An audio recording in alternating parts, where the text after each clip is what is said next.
সৃষ্টি করতে পারবে।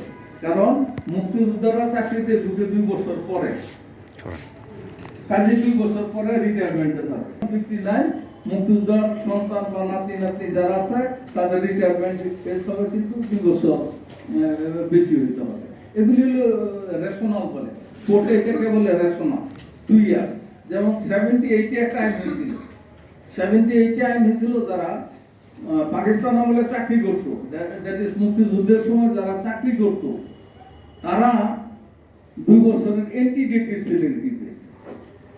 তো এখন সবখানে কিন্তু স্পানটা 2 ইয়ার, 2 বছরের এন্টিডেটেড সিনিয়রিটি পেয়েছে, কাজ ছাড়া 2 বছরের এন্টিডেটেড সিনিয়রিটি পেয়েছে। চাকরিতে ঢোকার সময় আমরা বয়সে আমরা 2 বছর পরে ঢুকি। এবং আমরা যখন মামলা করছি বা 2009 সালে এই গভর্নমেন্ট যখন ক্ষমতায় আসলো তখন 2 বছর বাড়াই দিল। জেনারেলদের ছিল 57, মুক্তিযুদ্ধদের করলো 59। আর আরেকটা কথা যখন বললো all are equal in the এপ্লয়, দেখবেন একবার সবাই লুঙ্গি পরে ঘুরে তারপরে বলে আইনের চোখে সবাই সমান, কিন্তু এই কথাটা ঠিক না। Who has prove this system? 2009 সালে সবার বয়স অবসর বয়স ছিল 57। তো 57 থেকে যখন 59 করলো, তাইলে সমান অসমান কে করলো? গভর্নমেন্ট করলো। তাইলে অপরাধ তো আমরা করি নাই, ভুল তো আমরা করি নাই। যে গভর্নমেন্ট পার্লামেন্ট দিয়া সমানকে অসমান করছে, কাজে আইনে বলে এইটা আবার 27 এইটা unequal, unequal also can not be equal. কাজে মুক্তিযোদ্ধা এবং নন মুক্তিযোদ্ধা তারা এক গ্রুপ বিলং করে না, তারা সবসময় আলাদা। এবং তুষার স্যার তো সুন্দর বললো যে ইন্ডিয়াতে 60% কোটা আছে, পাকিস্তানে 92% কোটা আছে, এগুলি এখন ইন্টারনেটে সার্চ দিলেই পাওয়া যায়। এখন আমি একটা গুরুত্বপূর্ণ কথা বলবো, যেহেতু দেখতেছি আপনার মনোযোগ দিয়ে শুনতেছেন। এখন যেমন আমরা বিসিএস বলি, পাকিস্তান আমলে ছিল এদেরকে কি বলে? ডক্টর কামাল উদ্দিন সিদ্দিকী এবং ডক্টর সাদাত। আমাদের আজ পর্যন্ত ক্যাবিনেট সচিব হলো 24 জন। এই 24 জন ক্যাবিনেট সচিবের মধ্যে এই 3 জন ছিল পিএইচডি হোল্ডার, এবং এই 3 জনই 2001 থেকে 2006 পর্যন্ত বিএনপি আমলে ক্যাবিনেট সেক্রেটারি। আমি আবার বলি আপনাদের মনে রাখার জন্য, 2000 মানে আজ পর্যন্ত আমাদের দেশে 1971 থেকে 2024 পর্যন্ত 24 জন ক্যাবিনেট সেক্রেটারি। এই 24 জন ক্যাবিনেট সেক্রেটারির মধ্যে 3 জন হলো PhD holder, doctor Sadat, doctor Akbar Ali Khan এবং কামাল উদ্দিন সিদ্দিকী। এই 3 জনই 2001 থেকে 2006 পর্যন্ত ক্যাবিনেট সেক্রেটারি ছিল। এবং তাদের ক্যাবিনেট সেক্রেটারি থাকাকালীন সময়ে মুক্তিযুদ্ধ বিষয়ক মন্ত্রণালয়ের জন্ম হয়েছে। তাহলে একটা মন্ত্রণালয় যখন করা হয়, তাহলে মন্ত্রণালয়ের কিছু পাওয়ারের ফাংশন দেওয়া হয়, যে এই মন্ত্রণালয় সৃষ্টি করলাম, এই কাজ করব। এটা তো কনস্টিটিউশনের ভিত্তিতে মন্ত্রণালয় হয়েছে, এটা তো আমার আর আপনার আদেশ হয় না। কোশ্চেন ইজ, এই মুক্তিযুদ্ধ বিষয়ক মন্ত্রণালয়ের প্রধান আর অন্যতম দায়িত্ব হলো বিভিন্ন মন্ত্রণালয় যাতে কোটা মেনটেন হচ্ছে কি হচ্ছে না তা মনিটর করবে। তাহলে এই দায়িত্বটা কে দিয়েছে? খোদ ক্যাবিনেট দিয়েছে। তো ক্যাবিনেট যে দিয়েছে, ক্যাবিনেট সচিবরা দিয়েছে, রাষ্ট্র দিয়েছে, সরকার দিয়েছে, তাহলে we have committed no wrong. তাহলে তুমি এটা আনকনস্টিটিউশনাল বলো কিভাবে? এখন সমস্যা যেটা দেখবেন আপনি, ডক্টর আকবর আলী খান, সাদত, তারপরে আসিফ নজরুল, যে ঢাকা ইউনিভার্সিটি ল ডিপার্টমেন্টের head, we expect that they will write correct articles. এটাই তো আমরা আশা করি। কারণ ঢাকা ইউনিভার্সিটির প্রফেসর যদি একটা পত্রিকার মধ্যে আর্টিকেলস লেখে, ওই তথ্য যদি ভুল হয়, তাইলে আমরা উই আর নো হ্যাঁ, এবং আমরা খুব কষ্ট পাই, ব্যতীত। তবে আমি মনে করছি যে হ্যাঁ, তারা এমন লিখলো কেন, আগে আমি বিশ্বাস করতাম, এবং আমি মানে ভেরি ফার্মেন্টলি অনার্স। কিন্তু যখন দেখলাম যে না, তাদের তথ্যগুলি, ইভেন ডক্টর আকবর আলী খান স্যার উনিও বলছে যে মুক্তিযুদ্ধ কোটার কোনো সাংবিধানিক বৈধতা নেই। ইন টাইমস তারা বলতেছে যে মুক্তিযুদ্ধ কোটার কোনো সাংবিধানিক বৈধতা নাই। তাহলে অসাংবিধানিক, অসাংবিধানিক যে বলা হয়, কারণ বলতেছে এটা একটা এক্সিকিউটিভ অর্ডার দিয়ে এই কোটাটা দেওয়া হয়েছে। ইভেন 2018 সালে রাষ্ট্রপতি এটা রেফার করছিল চিফ জাস্টিসের কাছে যে মুক্তিযুদ্ধ কোটা এটা বাতিল করা যাবে কি যাবে না, আপনি আমাদের মতামত দেন। তখন আমাদের অ্যাটর্নি জেনারেল মাহবুব সাহেব মতামত দিয়েছিল যে যেহেতু এটি এক্সিকিউটিভ অর্ডার দিয়ে 30% কোটা দেওয়া হয়েছে, কাজে একটা এক্সিকিউটিভ অর্ডার দিয়ে বাতিল করা যাবে। কিন্তু এইখানেই তারা পেশ খেয়েছে।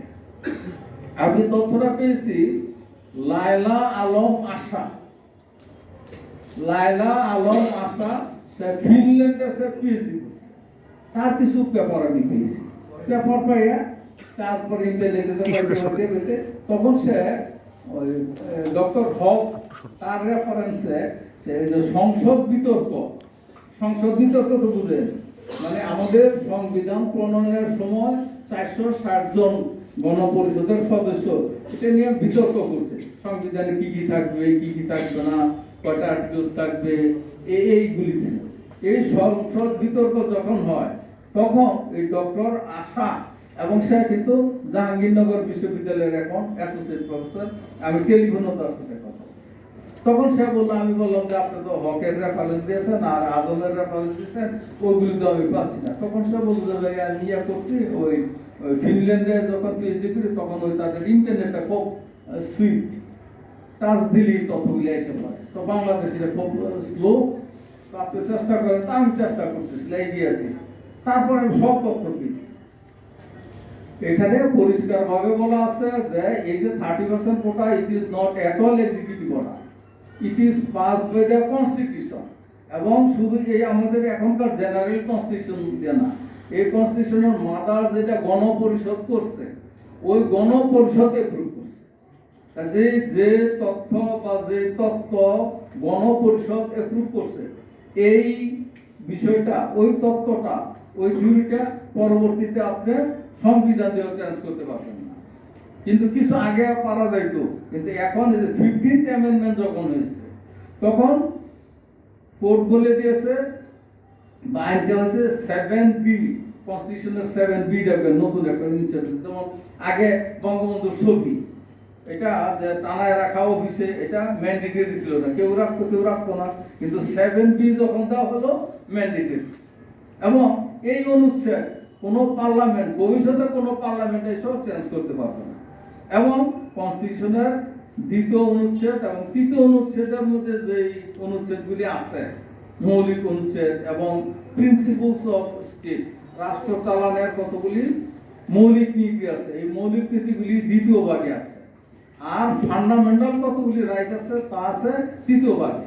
এই 2য় ভাগ এবং 3য় ভাগের মধ্যে যে অনুচ্ছেদগুলি আছে, এখন 15th অ্যামেন্ডমেন্ট দিয়ে বলছে যে এই অনুচ্ছেদগুলি কোনো ভবিষ্যৎ পার্লামেন্ট চেঞ্জ করতে পারবে না। কাজেই আমাদেরকে বলা হয় 29-এর আলোকে কোটা দেওয়া হয়েছে, আসলে আমাদেরকে 29-এর আলোকে দেওয়া হয় না, বিশেষ প্রিভিলেজ দেওয়া হয়েছে। এবং সংসদ বিতর্ক যে হয়েছে, এখানে ওই যে লায়লার কথা বললাম, আশা, জগন্নাথ, জাহাঙ্গীরনগর বিশ্ববিদ্যালয়ের অ্যাসোসিয়েট প্রফেসর হক, তাদের থিসিস পেপারের মধ্যে আলোচনা আছে এবং তারা এগুলি নিয়ে পিএইচডি করছে।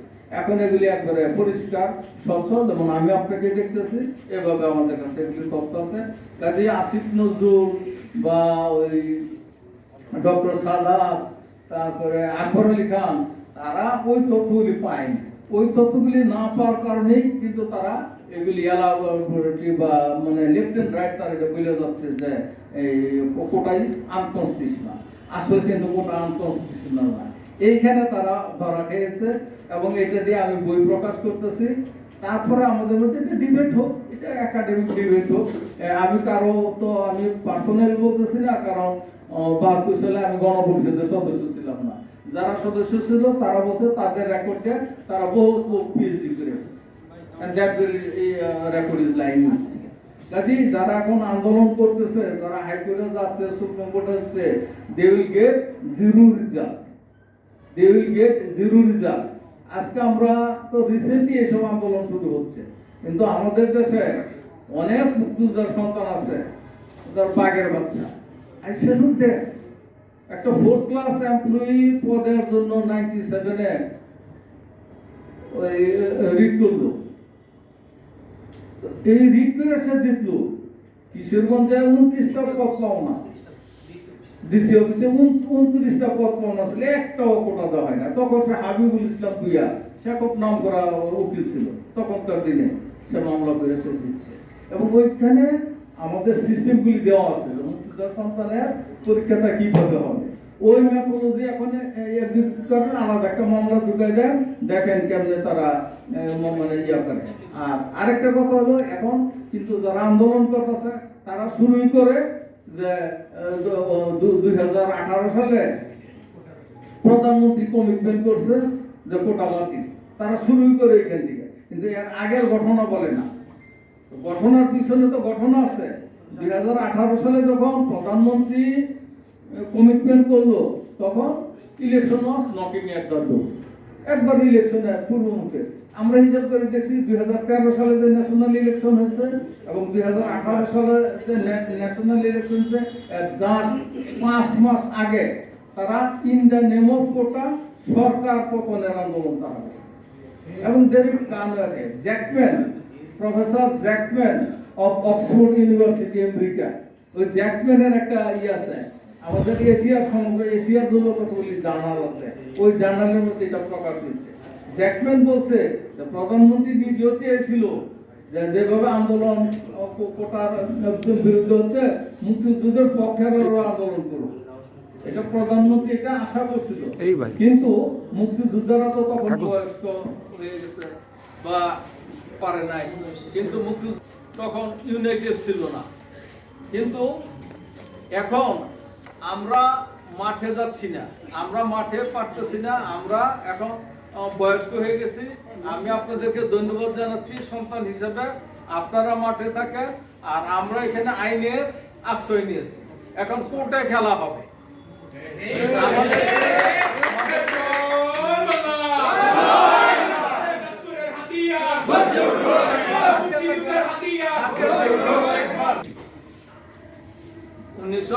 সালে কনস্টিটিউশনাল কমিটি দিয়ে এগুলি অ্যাপ্রুভ করা হয়ে গেছে। এখন যারা গবেষক তারা রিসার্চ করে মেলা তথ্য বাইর করে ফেলছে। তো যাই হোক, এটা খুব আমি ইনফর্মাল ওয়েতে বললাম। প্রেস কনফারেন্সে সাধারণত লিখিত বক্তব্য দেওয়া হয়, সাংবাদিকরা প্রশ্ন করে, এটা